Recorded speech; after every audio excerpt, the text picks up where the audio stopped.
त्यो सर्वोत्तम नारायणलाई तिमी प्राप्त गर। त्यति भन्ने बित्तिकै ध्रुवजी महाराजले भन्न लाग्नुभयो, त्यसोमा माता ल भन्नुहोस्, यदि तपाईँ पनि भन्दै हुनुहुन्छ, सुरुचि माताले पनि भन्दै हुनुहुन्छ भने त्यो सर्वोपरि नारायण कहाँ हुनुहुन्छ म प्राप्त गर्न चाहन्छु। त्यति भन्ने बित्तिकै त्यहाँबाट ध्रुवजी सुरुचि माताले भन्न लाग्नु, बाबु भगवान् कहाँ हुनुहुन्न र? भगवान् त सर्वत्र हुनुहुन्छ।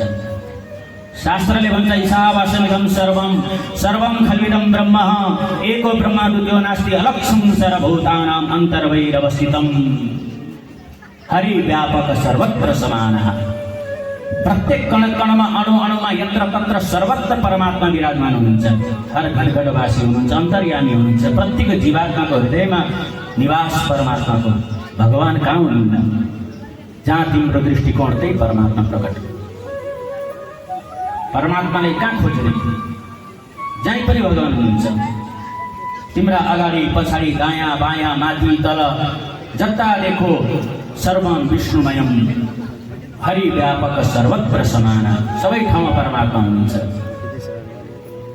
ध्रुवजीले प्रश्न गर्नु, महाराज माता भगवान् सबैतिर हुनुहुन्छ, विराजमान हुनुहुन्छ भन्न त भन्दै हुनुहुन्छ तपाईँले, तर खोइ मैले त देखाएको छुइनँ त। चारैतिर हेर्दैछु, खोइ भगवान् त मैले कहीँ पनि देखाएको छैन। त्यति भन्ने बित्तिकै सुनती माताले भन्न लाग्नु, बाबु त्यसरी कहाँ देख्न सकिन्छ र? भगवान्लाई त्यसरी हेर्न पाए त सबैले हेर्थे होला नि, होइन?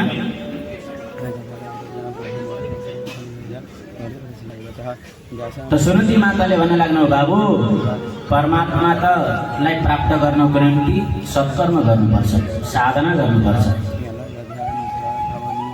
घटघटवासी हुनुहुन्छ तर हामीले देख्न सकेको छैनौँ। कस्तो प्रकारले भन्दाखेरि दुधमा घिउ हुन्छ कि हुँदैन ल भनौँ त? दुधमा घिउ हुन्छ नि, होइन? अब दुधमा घिउ हुन्छ भनेर खोइ हेरौँ त भन्दाखेरि हेर्दा देखिन्छ त? देखिँदैन नि। अब त्यो दुधमा घिउ हेर्नको निम्ति हामीले के गर्नु पर्यो?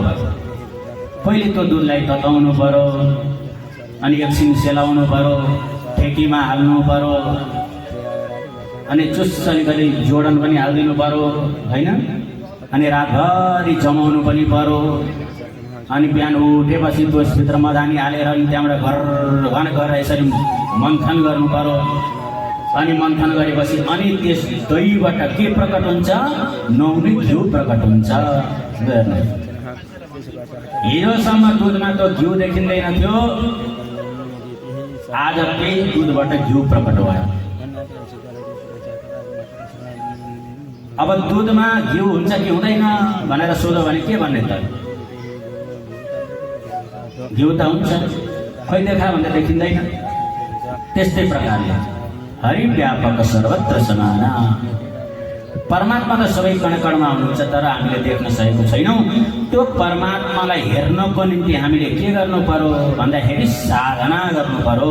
जसरी दुधबाट घिउ निकाल्नको निम्ति हामीले साधना गरौँ, त्यस्तै प्रकारले पहिले त आफ्नो शरीरलाई तताउनु पर्यो।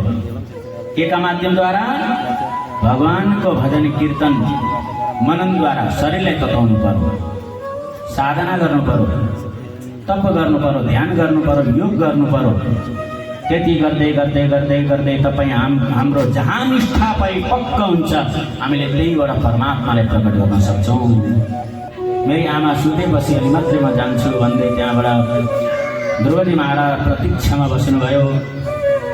रात्रिको समय थियो, आमा निदाउनु भयो खाटोमा। ध्रुवजी महाराजले चरण दबाउन थाल्नुभयो। छेउमा एउटा दियो थियो, दियो बाल्नुभयो, प्रज्वलन गर्नुभयो, दियोलाई पूजा गर्नुभयो र भन्न लाग्नुभयो, हे कर्मका साक्षी, तिमी नै सर्वोपरि नारायण हो, तिमी नै साक्षी हो। आज तिमीलाई साक्षी मानेर, मेरी आमालाई साक्षी मानेर आज म परमात्मालाई प्राप्त गर्न भनेर जाँदैछु। अब तिमी नै मेरो आमाको रक्षा गर है भन्दै गोडा दबाउँदै दबाउँदै हुनुहुन्थ्यो। आमा सुत्नुभयो। त्यहाँबाट ध्रुवजी महाराज जङ्गलतिर प्रस्थान गर्न थाल्नुभयो। आफ्नै हे आमा जाँदैछु पान सङ्गदामा, आमा रुन्छ नि यो माना। हे आमा जाँदैछु पान सम्झनामा, आमा रुन्छ नि यो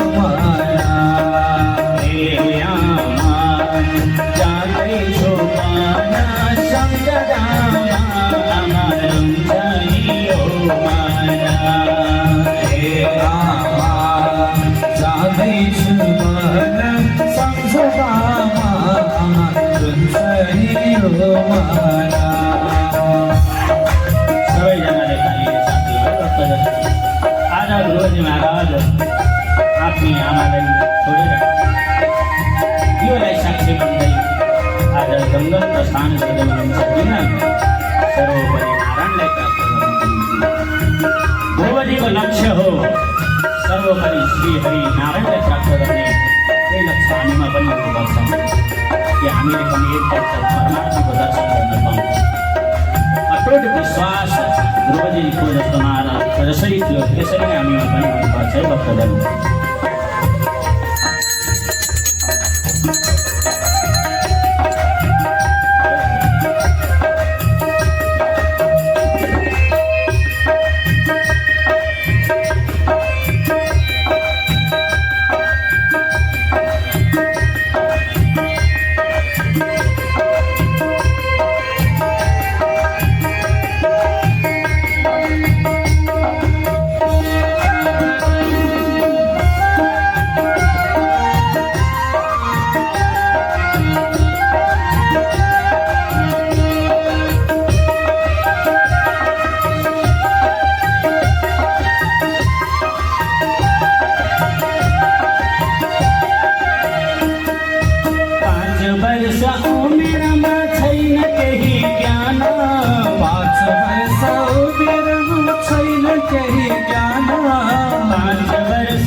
केही ज्ञान दियो बाली साक्षी राखी जान्छु आमा बना दियो बाली साक्षी राखी जान्छु आमा बना हे आमा जान्दैछु बना सम्झदामा अमर जानियो मना हे आमा जान्दैछु बना सम्झदामा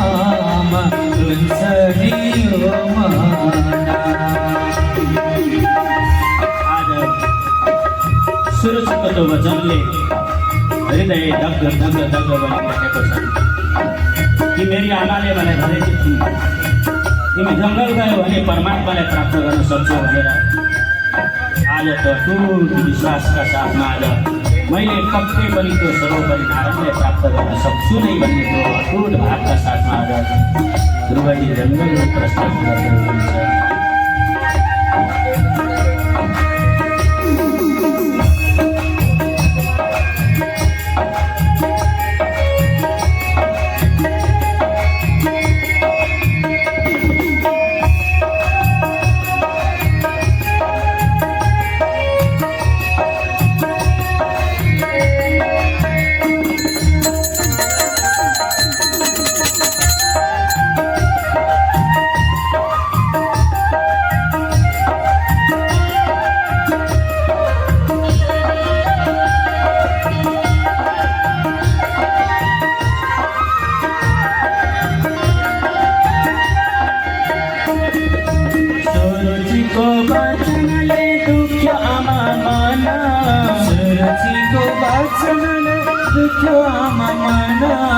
सुरुचिको वचनले दुख्यो आमा मन सुरुचिको वचनले दुख्यो आमा मन आशीर्वाद लिई माताजीको गर्छु ध्यान आशीर्वाद लिई माताजीको गर्छु ध्यान हे आमा जान्दैछु बान सम्झदामा अमर जानियो मना आमा जान्दैछु बहन सम्झदामा आमा जानियो मना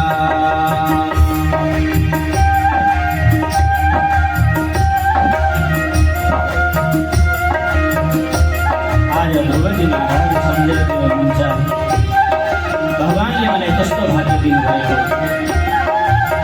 आज पिता राजगद्दीमा बस्दा पनि त्यो राजगद्दीमा बस्ने अधिकार मैले प्राप्त गर्न पाइनँ अब अवश्य पनि त्यो राजगद्दीमा बस्ने अधिकार आज म प्राप्त गरेरै आउँछु मेरो प्रभुलाई म मनाएरै आउँछु भन्ने यस्तो अटुट भावका साथमा आज द्रौपदी महाराज जमसतिर प्रस्थान गर्दै हुनुहुन्छ।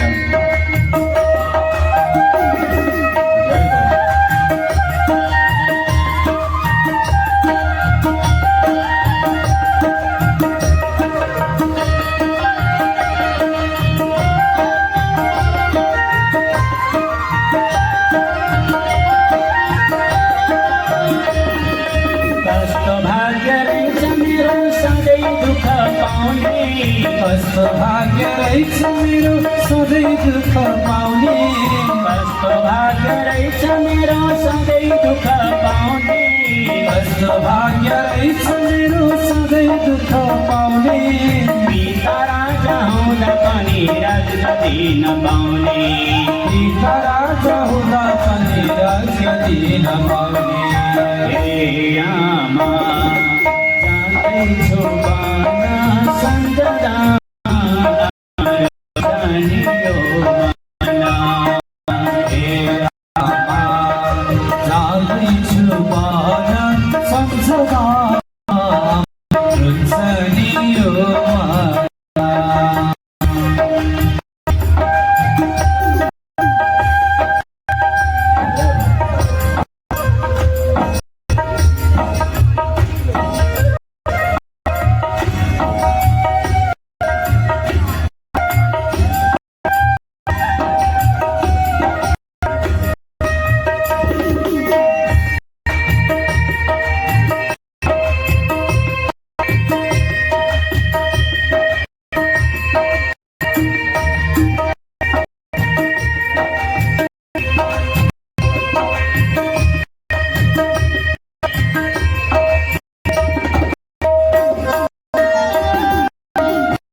साथीभाइ सँगमा खेल्न मन छैन, साथीभाइसँग आमा खेल्न मन छैन, साथीभाइ सँगमा खेल्न मन छैन।